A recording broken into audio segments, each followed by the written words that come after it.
Bienvenidos de nuevo a estos encuentros digitales que les ofrecemos desde la Cerca Televisión. Hoy vamos a cambiar prácticamente de tercio. Hemos estado hablando estos días de economía, de justicia, de crisis. La crisis es que siempre va lamentablemente como bandera de presentación de este programa. Y hoy vamos a hablar de urbanismo, de construcción, de vivienda.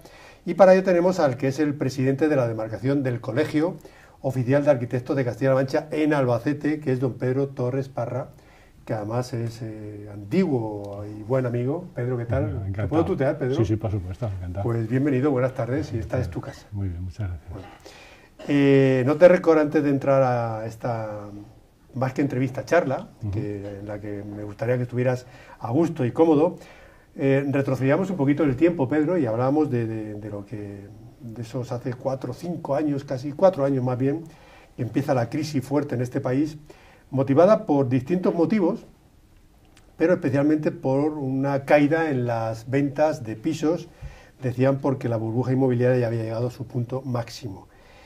¿Qué hay de cierto, qué hay de falso en que el sector de la construcción ha sido el origen de la actual crisis que tenemos en la actualidad? Hombre, el sector de la construcción, en lo que es la burbuja realmente, en nuestra opinión, principalmente ha venido inflada por el suelo, claro, más que por la construcción. O sea, la construcción, los ladrillos llegan a valer un poquito más, o sea, y los oficios cobraron un poquito más, pero realmente lo que infló el precio fue el valor del suelo, que llegó a tener unas repercusiones sobre el producto final absurdas. O sea, por no calificar de otra forma. Casi que varía tanto, Pedro, el suelo como... Incluso más. Más, ¿no? O sea, incluso más. O sea, yo te puedo dar un dato muy sencillo, que es... Por favor. Cuando en las ordenanzas de vivienda de protección oficial, de toda la vida, las que hemos venido usando siempre, pues te daban un dato que era que el suelo no podía valer más del 15% de la promoción. Vale. Pues en este país hemos tenido cambios de obra, que al final si lo que das en obra es el valor del suelo, pues en torno hasta el 60%. ¡Qué barbaridad!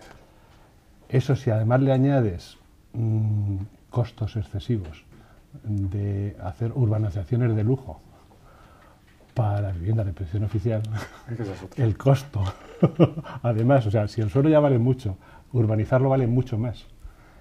Cuando llega el suelo para poder usarse, pues piensa que si un piso valía 100.000 euros, para hacerlo fácil, por 50 o 60 ya se los llevaba el suelo y la urbanización. Y ahora había que construirlo. Y una vez construido, ponerle el margen comercial. ¿Entiendes? Entonces, ¿quién ganaba el dinero en todo esto? Pues el del suelo.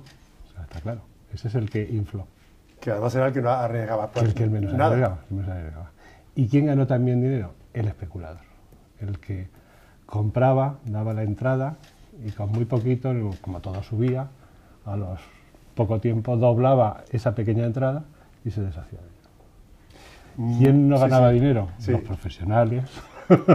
Los que se supone que ganaban mucho dinero, no ganábamos dinero. No, fíjate, y todos pensando que los arquitectos se estaban forrando. Trabajábamos mucho más, pero no ganábamos, de toda la tarta esa, estrictamente lo que nos correspondía del presupuesto de ejecución material, que es sin IVA, sin beneficio industrial, sin suelo, sin nada de nada. O sea, estrictamente del ladrillo puesto encima del otro, nada más. Yo recuerdo épocas, fíjate, Pedro, yo creo que el año 2004 y 2005, bueno, comentaba la gente, yo eso no lo he hecho nunca, claro, evidentemente, de comprar un piso sobre el plano y venderlo a los 2 meses por 2 millones más y el otro por 2 millones más y en cuestión de 6 meses casi multiplicar por 2. Esto llegó a ser cierto casi. Mira, te puedo decir, años 2004 y 2005. Sí. En el 2006 ya había promotores, digo aquí en Albacete, por decir un sitio, donde tú ibas a comprar un piso y firmabas que no lo ibas a vender.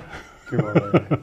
Entonces, y que si lo vendías eran ellos mismos por el mismo precio que habías pagado. O sea, es decir, que no, porque lo que estaba hablando era la entrada. Porque eso sí, tú piensas que hay un momento en este país que ser promotor es una cosa muy sencilla. Con el dinero del comprador, con el dinero del banco, sin poner nada más que eso sí, el móvil y muy poquita más infraestructura, podía ser promotor. O sea, eso tenía que competir contra los promotores de verdad. Ya. Y como todo se multiplicaba, iba todo muy deprisa, Vamos, yo digo que era una gran mentira, o sea, y de hecho por eso explotó. Pero ahí la ética profesional brillaría por su ausencia, brilló por su No, ausencia. la ética en cuanto a profesionales. No, digo esos promotores. En cuanto a sí. Esos promotores que en realidad no eran promotores. Ya. O sea, eran especuladores. Jugaban a esto porque iba muy deprisa. Eso tiene nombre y apellido. Para mí un promotor es un señor o una sociedad que coge su capital, se va a comprar su solar, lo edifica y cuando está todo hecho, que es como se hacía de toda la vida y como volveremos a hacerlo, cuando está todo hecho y con la llave para poder entrar a cada vivienda se abre la puerta, se lo enseñas al comprador, si le gusta se lo vendes y si no le gusta no. Pero lo que no puedes hacer es con todo el dinero de otro hacer y no poner tú nada, eso tenía... Claro, pero fíjate, Pedro, que llevas limitado, más razón que un santo. Claro, eso ha motivado también que los bancos, el sistema financiero, la banca esté como está. Bueno, es que también son unos grandes culpables. Sí, tú aquí puedes decir, como ya sabes, lo que te da. Son culpables, unos en mayor medida y otros en Sí, por supuesto. O sea, hubo un momento en que la competencia entre ellos fue tal que cada uno daba un poquito más. Y bueno, cuando las normas razonables de siempre decían que no se podía, hasta la Iglesia, fíjate, la Iglesia decía que como mínimo tenías que la tercera parte, lo tenías que poner de entrada y luego lo demás pues te podías más o menos embarcar, pero siempre que más de la tercera parte de tu sueldo, de tus haberes, no los destinaras a comprar la vivienda o a vivir, ¿no? O a alquilarla. Pues todo eso se empezó a multiplicar y el 80% pasó al 100, luego al 120, te daban para el coche, para lo que te hiciera falta. Y claro, eso, ¿pero por qué? Porque todo eso funcionaba muy bien siempre que hubiera otro que al año siguiente lo pudiera comprar por más. Claro. Y el crack está cuando hay alguien que ya dice, no, yo ya no lo puedo comprar más. ¿Hasta qué hemos llegado? Porque ¿cuánto vale? No vale eso, vale lo de aquí abajo. Y ese fue el...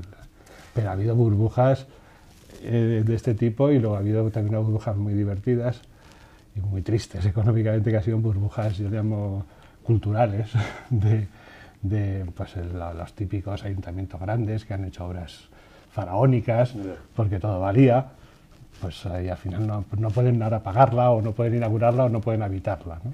Con vosotros, Pedro, se llegó a contar, particularmente hablando de Albacete, dado que eres tú el responsable de la demarcación del Colegio de Arquitectos de Castilla-La Mancha en Albacete, ¿con vosotros se contó en algún momento desde el ayuntamiento unos partidos u otros, aquellos que gobernaran, para decir, oye, señores arquitectos, ¿por dónde vamos? ¿Vamos bien? ¿Vamos mal?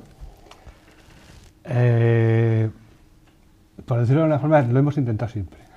Ya, bueno, eso es muy diplomático, pero yo la pregunta te la hago y te voy a decir, te voy a ser muy claro, a mí no me gusta. En los últimos 20 años hemos luchado continuamente porque se nos escuche. Ha habido algunos momentos que se nos ha escuchado un poquito, pero luego, por circunstancias, no se ha podido llevar a cabo o han mandado desde otro sitio que no se podía hacer. Y te voy a poner el ejemplo de cuando se empezó a hablar del dichoso AVE y de la extracción. Sí. Nosotros llegamos a hacer hasta un concurso internacional de arquitectura. Una de las cátedras de proyectos de la Escuela de Madrid dedicó todo el año a los terrenos de la estación del AVE y todos sus alrededores. Hicimos propuestas magníficas. Se nos llegó a mirar a ver si alguno de nosotros teníamos algún interés o en las propiedades. Nadie tenía nada. Y cuando ya teníamos a aquella corporación convencida, pues pasaron otras elecciones y no sabemos por qué. Nos tocó la estación de Salamanca. Eso está bien. ¿Y dónde? Lo mismo daba. Yo digo que tenemos un gran Mercadona con una estación, con una taquilla para sacar el billete de un tren que pasa al lado. No tenemos una estación. Tenemos la entrada a la ciudad tenemos muy justita. O sea, para lo que nosotros habíamos querido y nosotros habíamos propuesto, y creo que fue... nos dolió mucho. ¿Cuál fue vuestra propuesta? Pues fue una propuesta donde se actuaba en todos los terrenos, desde que el tren entra, por decirlo de una forma, en el casco de Albacete, desde el polígono hasta que sale del casco de Albacete.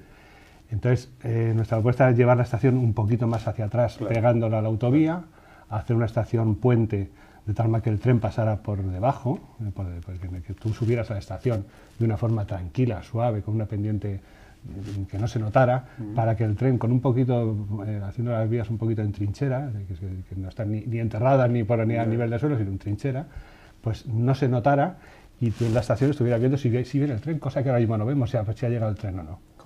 Es un pequeño detalle. Sí. Y esa misma tuvieron enlace directo con la estación de autobuses, porque al fin y al cabo es un punto de unión para uno que viene en tren y coge el este porque sigue para ir a su pueblo en el autobús, o al contrario, viene de su pueblo para coger el tren de Madrid. Esa estación permitía que ese salto que ya se daba, pues de alguna forma liberaba espacio entre la estación actual y la estación nueva, y todos esos terrenos, la idea era dedicarlos a un uso, pues desde oficinas, comercial, jardines, no menos vivienda, que algo habría de vivienda, pero más en lo que ha quedado ahora, que en lo que íbamos a nosotros a conseguir, y de alguna forma darle la pista a la ciudad para en cualquier momento poder saltar. Correcto. Y convertir la circunvalación actual pues en lo que es la circulación antigua, pues una calle más con un tráfico más fluido y más tal, y que dejarla preparada por si la ciudad quería saltar. Tampoco es que apostáramos, y ahí hubo mucho debate si saltaba o no saltaba la circunvalación, pero la idea era dejarlo preparado y principalmente darle una entrada al tren y al peatón a un sitio a la puerta de la ciudad. Es inconcebible, como pueden ustedes ver y oír,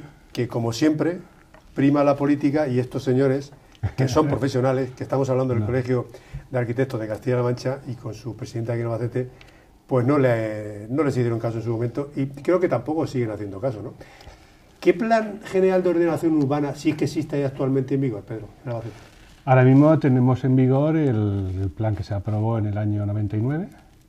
¿Todavía se está ese vigente? Sí, vamos, bueno, los planes generales normalmente se hacen para 8 años y pueden prorrogar otros 8 o 10 años más sin problemas. De hecho, ahora mismo... Pero que desde hace 13 o 14. Sí, pero el tema es, normalmente los planes se programan, se diseñan cuando está previsto un crecimiento de la ciudad. Yeah. Uno de los problemas, una de las realidades que tenemos en este momento es que no se ha agotado el suelo que había previsto en el plan del 99, pero tampoco se había agotado el del 85 cuando se hizo el plan del 99, o sea que habían quedado algunos solares, algunas unidades de ejecución que hubo que programar y algunos de los sectores no se habían tocado. De hecho, hay sectores todavía que ni siquiera del 85 se han tocado, había quedado algún resto. Entonces, ahora mismo, yo creo que más que hacer un plan, lo que hay que es estudiar con mucho cariño la ciudad como tal. Yo creo que hay que hacer microurbanismo, hay que ir poquito a poco, hay que ir manzana a manzana y hasta vista a vista y ver si una medianera molesta realmente a la ciudad, no a los que pasamos, sino a la ciudad. Pues a lo mejor hay que estudiar esa medianera que hay que hacer con ella. Más que programar grandes terrenos, grandes espacios, que eso ya tenemos programados, y desprogramarlos es muy complicado. Entonces, pues, más que eso, pues yo creo que lo que hay que es con gente de aquí, que eso sí es muy importante, aunque nos pueda venir la mayor figura del mundo, pero con gente de aquí que seamos capaces de transmitirle ese cariño que cada uno debe tener a su pueblo y decir, mira, no, es que esto es así porque nos gusta así. Queremos modificar esto, o queremos, ¿sabes? Perdón, pero dicen todos los sectores, particularmente los del comercio, los taxistas, los viandantes que vamos por la calle. Yo mismo puedo apreciar, cualquier ciudadano de a pie, que urbanísticamente hablando, a lo mejor Albacete no es cómoda. ¿Esto es cierto o no es tanto? Que hay mucho Cristo montado, sobre todo de circulación, de coches. Sí, como se dice ahora, define cómodo. Ya.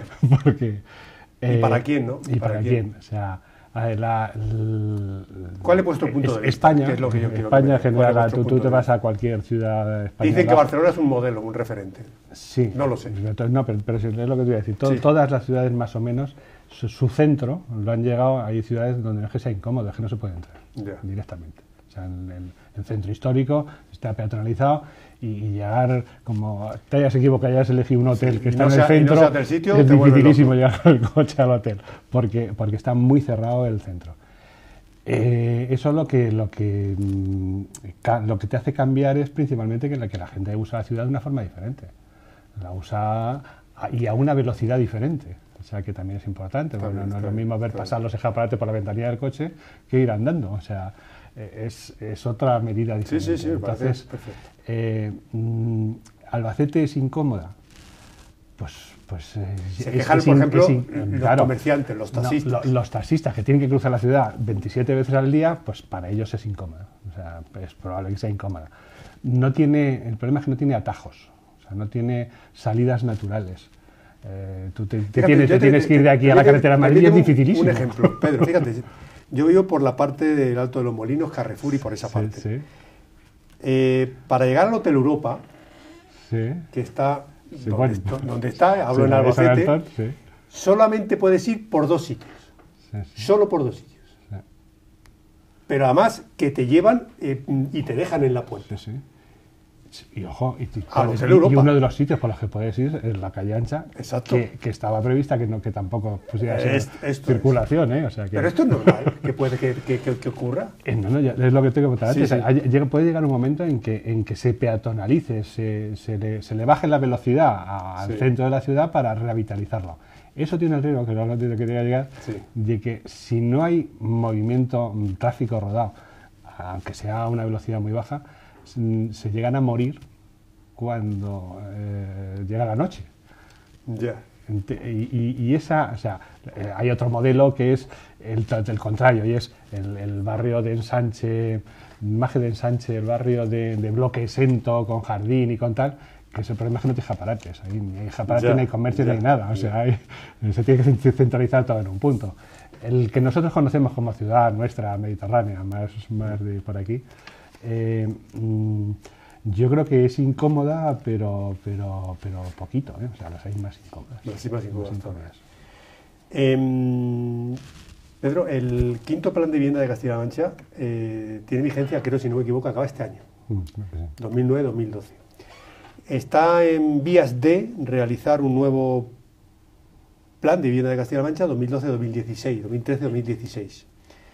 ¿En qué situación está? ¿Se ha contado con vosotros? La actual consejera de Fomento, Marta García de la Calzada, ¿es? ¿No me equivoco? Sí, ¿ha contado con vosotros o cómo está la situación? Te puedo decir que yo tengo que me llegó ayer de la Junta de Gobierno, del Colegio de Castilla-La Mancha, que tenemos una citación, nos han citado la consejera para hablarnos de un paquete de leyes o de decretos precisamente sobre este tema, donde va uno, por ejemplo, de medidas de alquileres en cuanto a las fianzas y con tal, una forma de revitalizar un poquito. Ahora mismo con nosotros han contado, de hecho, la persona que nosotros mandamos a este tema nos ha pedido opinión y estamos en ello y tenemos de plazo hasta mañana para contestarle y a nuestro compañero para que él vaya a esa reunión, pues un poco con el criterio de todo. Pero en general la administración autonómica, hablamos de la siempre, por una vez es porque hemos intentado estar nosotros allí, otras veces porque les hemos sido necesarios, de alguna manera han contado para este tipo te hablo del anotado, o te hablo de cosas que realmente son importantes, o el plan de vivienda, aunque luego hay opiniones nuestras que no se han tenido en cuenta. Yo iba más a eso, es decir, cuentan con vosotros y os tienen en cuenta. Bueno, eso ya es otro tema, porque nuestro punto de vista es diferente y además hay cosas que son medidas más económicas que arquitectónicas, ¿entiendes? Entonces, ahí, ¿más económicas? Sí, más. ¿No políticas? Bueno, la economía y la política llevan juntas. Entraríamos en un debate. En un debate. El otro día comentaba con la tesorera del colegio que cuando se hace un presupuesto económico, lo que estás es marcando una política. Si no hay economía, si no hay presupuesto económico, si no lo ampara una política, no tiene sentido. Es simplemente sumar y restar. Por eso yo digo que en cuanto a las medidas A las importantes, por ejemplo, te hablo del Alotau o te hablo de modificaciones de ese tipo, pues nuestra opinión en algunos puntos ha tenido en cuenta, en otros no. O sea, que no. Hablando de manera estatal, el PITVI, que es el Plan de Infraestructuras, Transporte y Vivienda, hablo ya a nivel de gobierno nacional, está en una hoja de ruta que empieza y que, según la propia nota de prensa del Ministerio de la Presidencia, que tengo aquí delante, de la propia ministra de Fomento, en este caso Ana Pastor, tendrá lugar en el periodo 2012-2024 a nivel nacional. ¿Lo habéis estudiado, lo habéis analizado, Pedro? ¿Sabéis de qué va a ir esto? Conozco el titular, pero nada más. Nada más, ¿no? Yo sí conozco que por ejemplo, el colectivo del Consejo Superior de Colegios de Arquitectos, con el Ministerio, pues una de las, y no solamente con el de vivienda, una de las marcos en los que queremos, en los que entendemos que deben de contar con nosotros, es con el tema de toda la rehabilitación integral de edificios, porque partimos de que la obra nueva que hemos conocido hasta ahora faltan muchos años, o unos cuantos años, tampoco voy a decir muchos. Se nos van a hacer largos, pero faltan. Me gusta que seamos positivos. Se nos van a hacer largos, pero faltan unos años. Unos años. Muy bien, muy bien. Y ahora un poco la idea es intentar hacer la rehabilitación integral de edificios, donde se haga un proyecto que de una forma integral, pues hay que cambiar la caldera y eso además lleva que hay que cambiar las ventanas y además hay que estudiar cómo se ilumina el portal y cómo funcionan los ascensores y optimizar el agua caliente con placas de energía solar. Nosotros entendemos que eso es un proyecto, como tal proyecto, claro.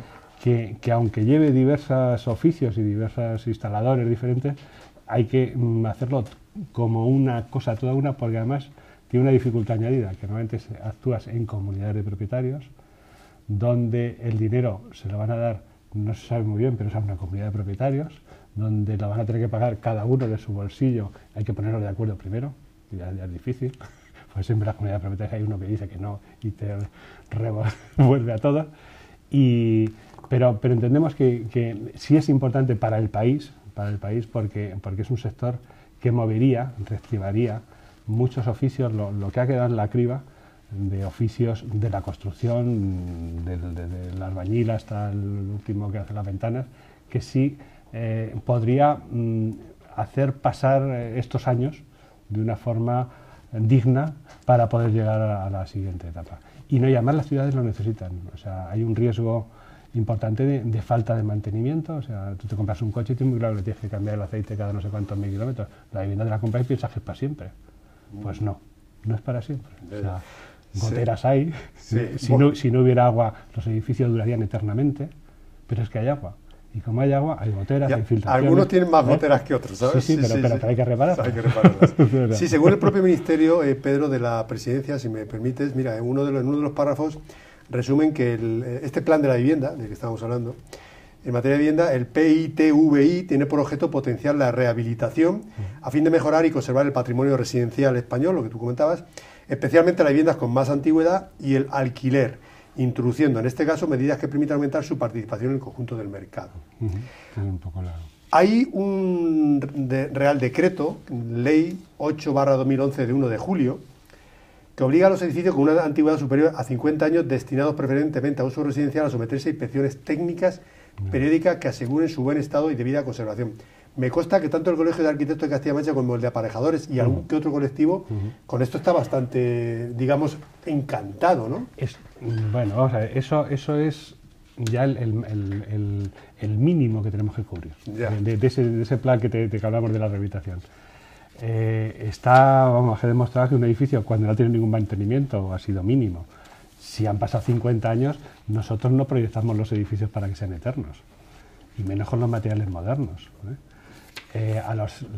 Parece lógico y parece prudente que por parte de los legisladores, pues a los 50 años tienen que pasar una ITV, se llamaba para los vehículos, pues una ITE, que lo que sí te hace en esa inspección es detectar aquellas cosas que como mínimo hay que modificar o reparar para seguir teniendo utilidad el edificio.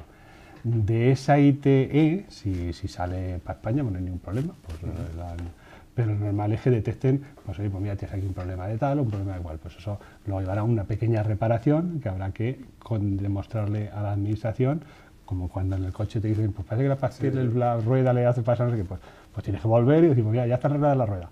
Pues de alguna forma habrá que arreglar esa gotera o y creemos que es una buena inversión porque si la gotera es muy pequeñita y la dejas pasar se hace muy grande. Correcto. Entonces, el detectarlo cuanto antes, y 50 años es una frontera que se han puesto por poner alguna de esas, pero podría ser a los 20 o a los 10, o lo suyo, vamos, de hecho ahora hay una cosa que la gente no conoce, que es el libro del edificio, donde se establecen unos plazos de mantenimiento, como cuando te compras un coche que tiene unos mantenimientos, o sea, un mantenimiento de decir, una vez al año tienes que subir a la cubierta, porque ¿quién te dice a ti que no se ha metido un pájaro en una bajante? Claro, sí. ¿Entiendes?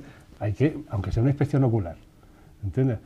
Esos mínimos de mantenimiento, si se adelantan, cuando llegue la inspección técnica del edificio, no estará el edificio impecable. Eso implicará que el edificio sea más eficiente, lógicamente. Entonces, ahora, que además, lo que pasa es que es un salto que todavía no se ha querido dar porque es económicamente difícil, y es actualizar al edificio, o sea, no solamente porque el objetivo principal de la inspección técnica es, tú no puedes pedirle que yo vaya con mis 600 a la ITV y que me digan que no funciona bien el airbag.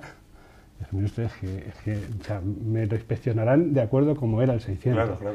Y sí me exigirán que frene bien o que lleve cinturones de seguridad. Sí, pero el airbag no. O sea, quiero decir, al edificio de 50 años, pues se le puede pedir las condiciones que tenía en aquel momento para las características. Y si además le puedes quitar los escalones y hacer una rampa para el minusválido, o le puedes añadir un sistema para optimizar el rendimiento de la calefacción, pues oye, pues le va a venir muy bien.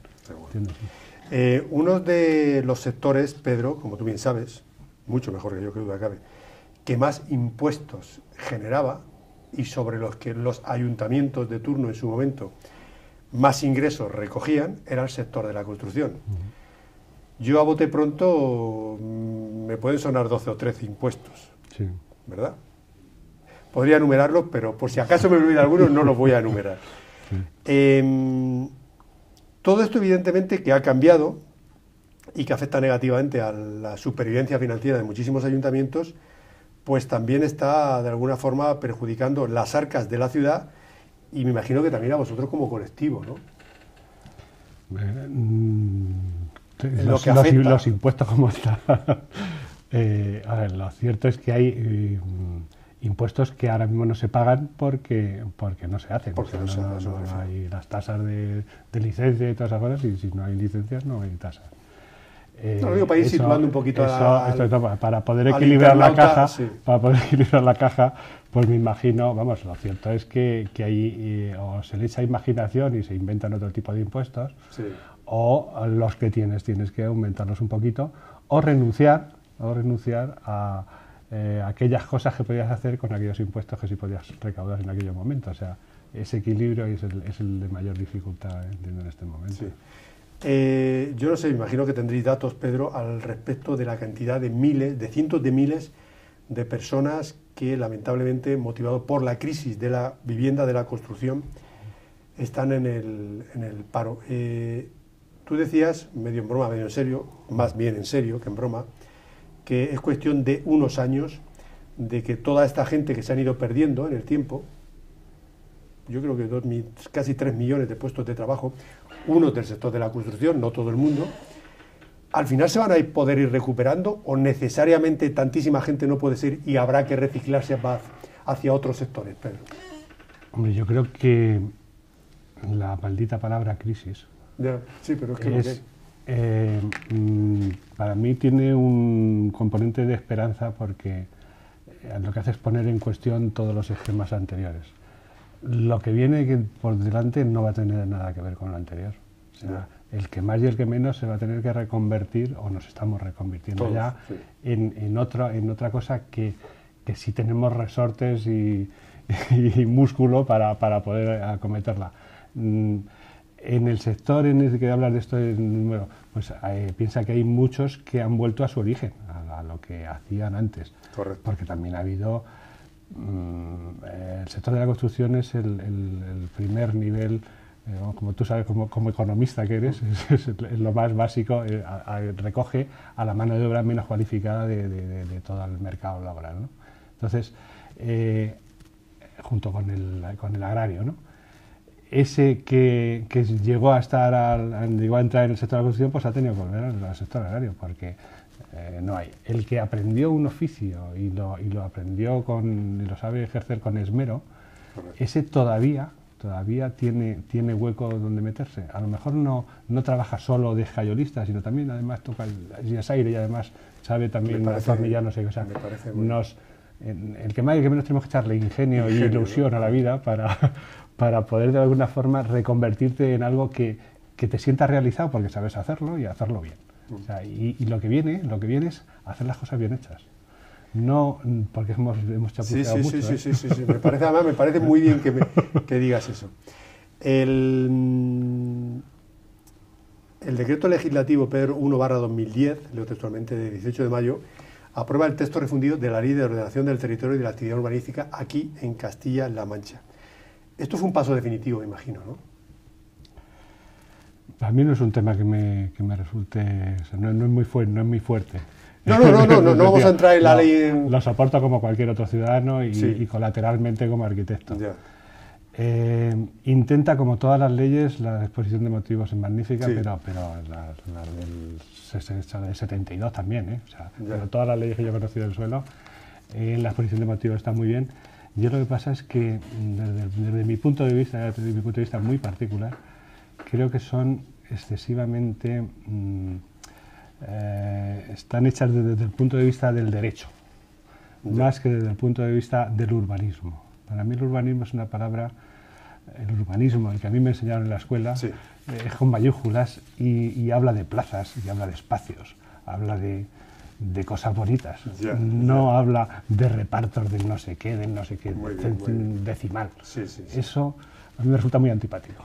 O sea, a mí me gusta el ir a una ciudad y disfrutarla. Mira cómo han conseguido ese espacio. Se nota que quien lo consiguió con generosidad de los de alrededor y ahí está y se puede disfrutar. A esta ciudad le falta mucho de eso. ¿Entiendes? Yo recuerdo a algún alcalde decirle: oye, ¿tú por qué vas a pasar a la historia? ¿Qué vas a dejar aquí para más? Y esto lo hizo tal. Y era difícil. En todo caso, la situación actual de Albacete, conforme está urbanísticamente ahora, ¿hacia dónde va? ¿Hacia dónde vamos? A rellenar los huecos. O sea, no... Ya, pero eso... No, quiero decir, no, vamos a ver. Todo el urbanismo que se ha hecho hasta ahora se ha hecho siempre pensando en que las ciudades no paran de crecer. Y yo te hago un paréntesis. Por favor. Yo tuve la suerte hace 3 años de visitar Detroit. Detroit es una ciudad que tenía 1,5 millones de habitantes y que en el año 60 y tantos llegó a la crisis del automóvil y ahora tiene 500,000 de habitantes. Como experiencia, a mí aquello me hizo reflexionar mucho y no podía yo imaginarme hace 4 años que estuve allí que eso podía ocurrir aquí. Y ahora pienso que puede llegar a ocurrir.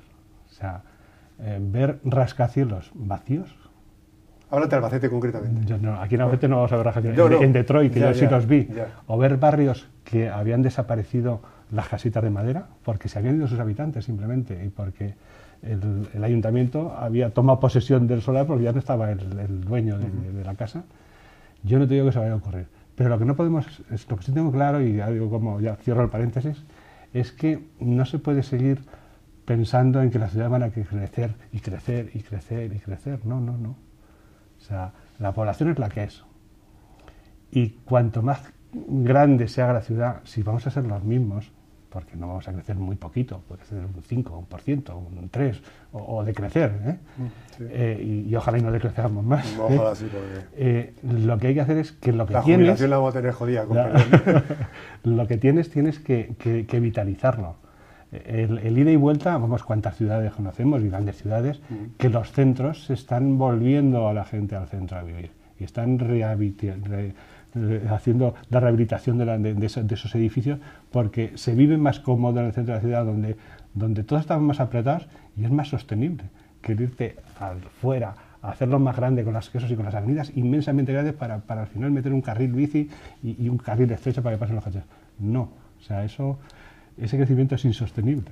Entonces, el urbanismo que viene, en mi opinión, es una opinión muy particular, es que es más de volver de lo que tenemos, sacarle más rendimiento. Vosotros también como colectivo, aparte de otros muchos, os habéis, creo, quejado, entre comillas, de una falta de un organismo que hubiera en Albacete, que se podía haber llamado o se llamara Gerencia de Urbanismo. Actualmente existe. ¿Y funciona? Bueno, ahora ya me dirás qué más da, si ya no trabajamos, pero bueno, cuando todavía hace unos años podía haber hecho que funcionara porque había movimiento, ¿llegó a funcionar?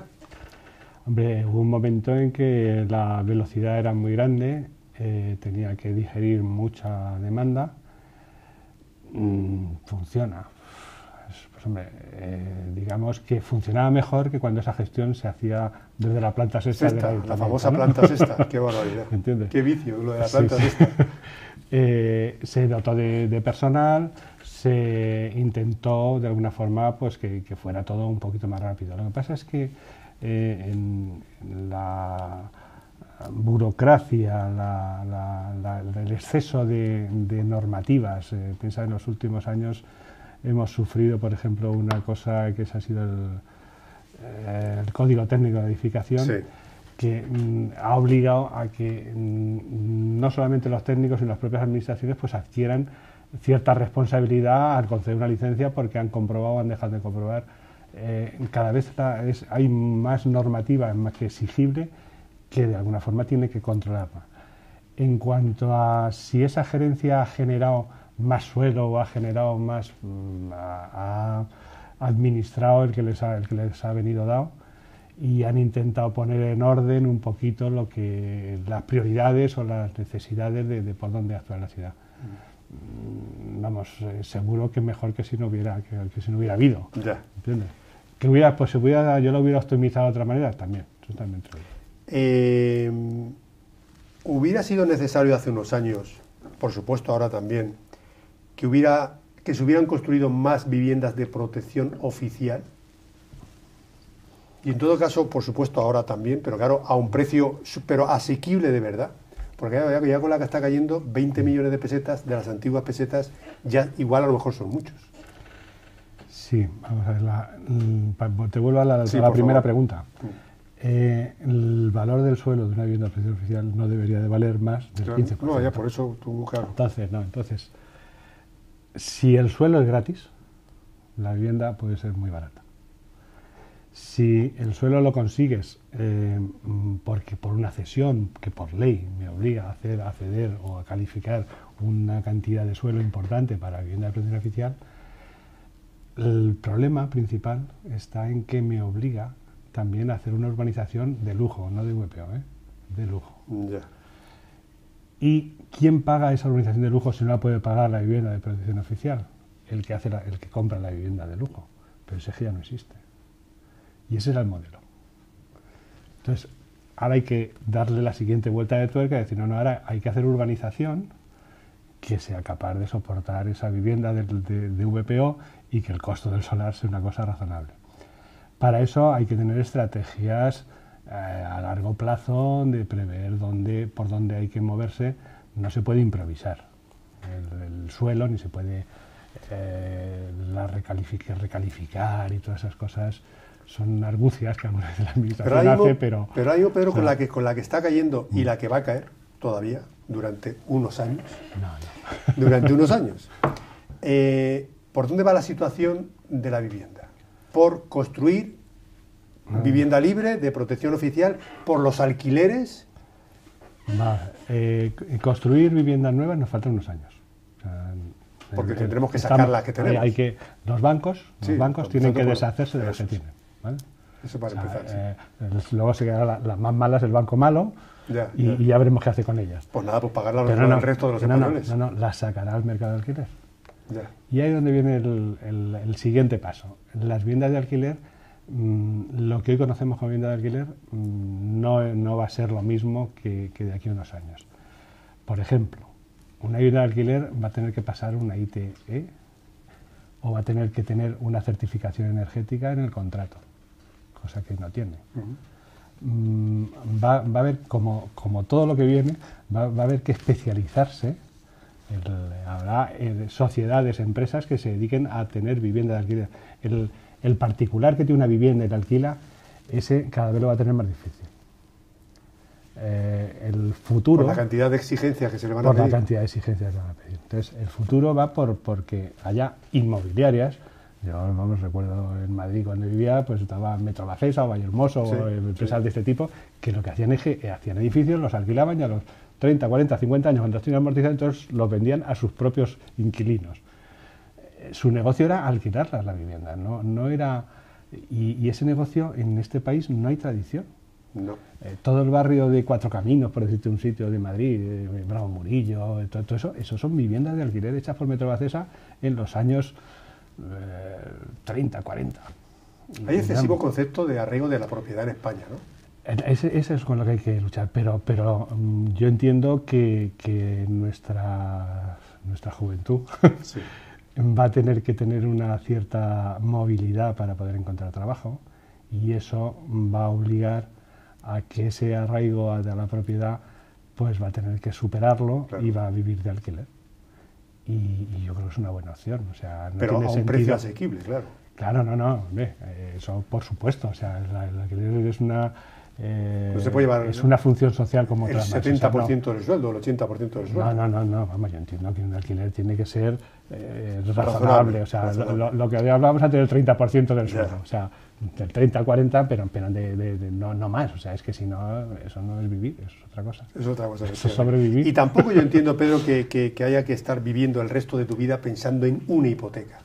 Porque si no, no vives. Claro. O sea, no vives, no te puedes comprar un libro, no te puedes comprar un CD, no te puedes ir de viaje. Sí, es impresionante el concepto de propiedad. Atrapas para siempre. O sea. Me comentabas en Off the Record, Pedro, que tenéis que hay un proyecto muy bonito, que si no me equivoco se llama Docomomo, sí, que trata de catalogar edificios construidos entre los años 1925 y 1965, unos 40 años que alguien ha cogido, sí. Y que no son edificios especialmente bonitos o antiguos, pero sí que merecen la mención de ser catalogados en España. ¿Quieres explicar, por favor, en qué consiste ese proyecto y si en Albacete tenemos alguno y qué habéis hecho al respecto? Sí, vale. Pues mira, la Fundación Docomomo es una fundación que significa documentar y conservar edificios, o sea, arquitectura y urbanismo del movimiento moderno en ese periodo que has comentado. Lo que intenta principalmente es que ese patrimonio que la gente está acostumbrada a verlo, pero no le da el valor que realmente tiene arquitectónicamente, urbanísticamente, pues ponerle una medalla, le ponemos una placa, para que la gente, hacer una llamada de atención para que la gente lo ponga en valor y diga, pues oye, pues aquí no me voy a fijar nunca, y la verdad es que este edificio está muy bien. En este caso, nosotros en la fundación, a la cual pertenecemos como patronos de todos los colegios de arquitectos de España y las asociaciones portuguesas de Docomomo Ibérico, encima de nosotros está la UIA, que es la Unión Internacional de Arquitectos, que es la que rige un poquito el ejercicio de esta profesión, y en Albacete se hicieron 60 y tantas, se colocaron con motivo de la Semana de Arquitectura, se han colocado 60 y tantas placas en toda España.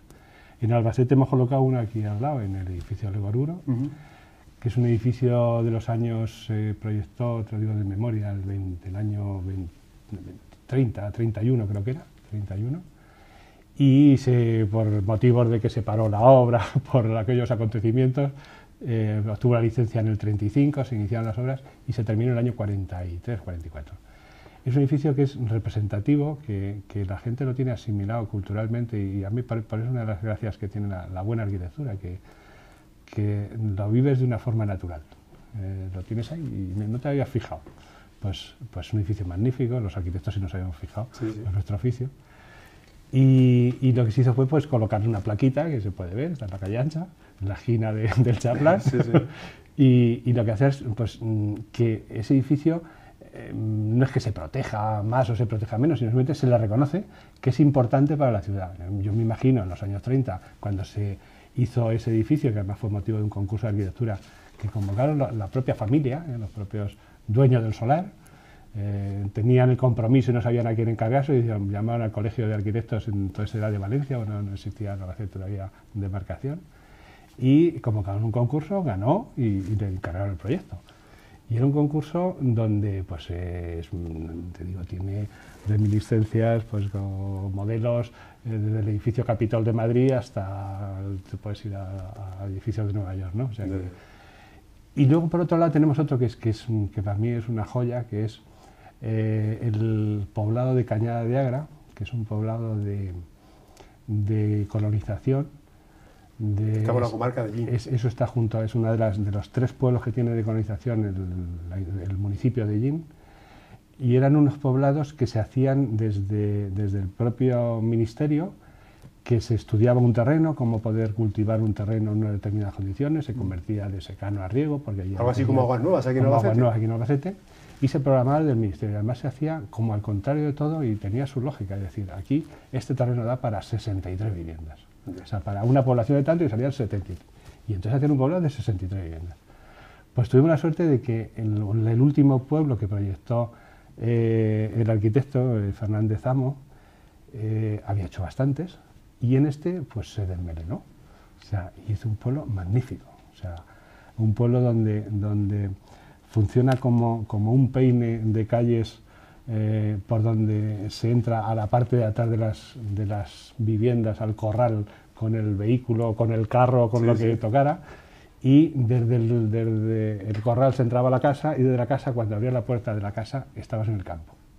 Entonces es muy bucólico y tiene una iglesia. O sea, que invitamos a todos a que lo vean. Yo a la gente les animo, pues está muy bien.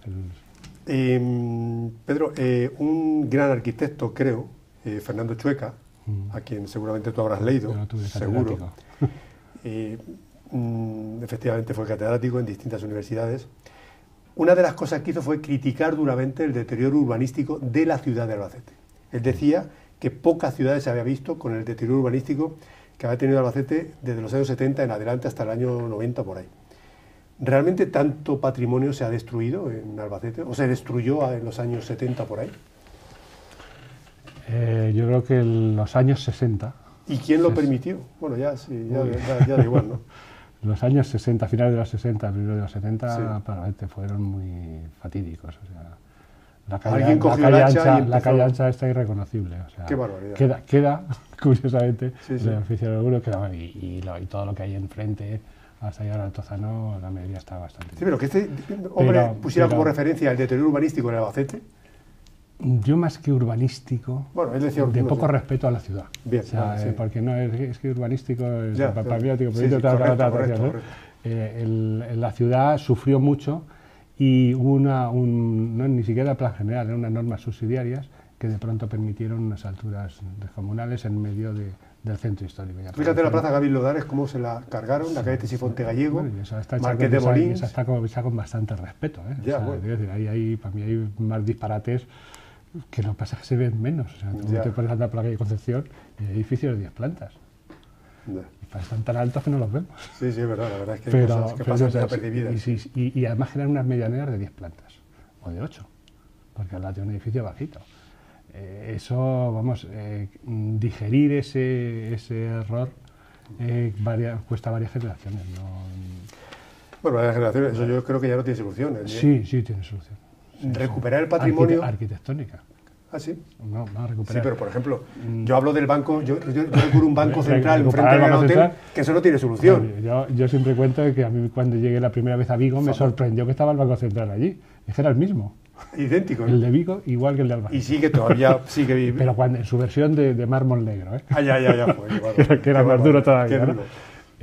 Vamos, aquí no había, en aquel momento no había ningún respeto por lo anterior. Eran los últimos flecos del movimiento moderno malentendido. De lo anterior no vale. No, o sea, ¿entiendes? O sea, y había que imponer un disparate para ser internacional. Pero eso no pasó en todas las ciudades, Pedro, ¿sí? Pues sí, muchas. Lo que pasa es que cuando tú vives en una ciudad, nosotros lo detectamos. Tú vives en una ciudad, tú asimilas todo a la vez. Tú echas de menos aquí porque conocías. Pero tú pregúntale dónde les colocaron el gemelo a este, que es lo que había. ¿Sabes?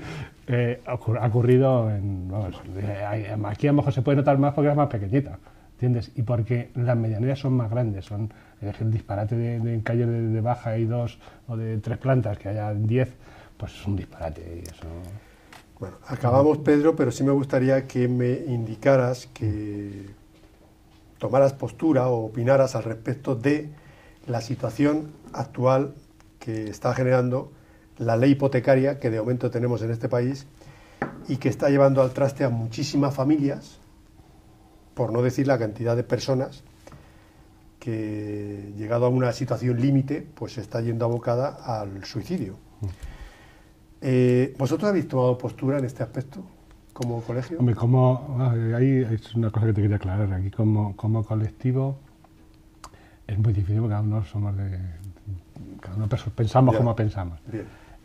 Traer una opinión colegiada sobre ese tema como tal no te va a poder porque no existe. Bueno, pues, pero la opinión de Pedro Torres Parra me sirve muchísimo. Pero sí tenemos creo que coincidimos todos en la opinión de que es el resultado del disparate, o sea, el triste resultado del disparate.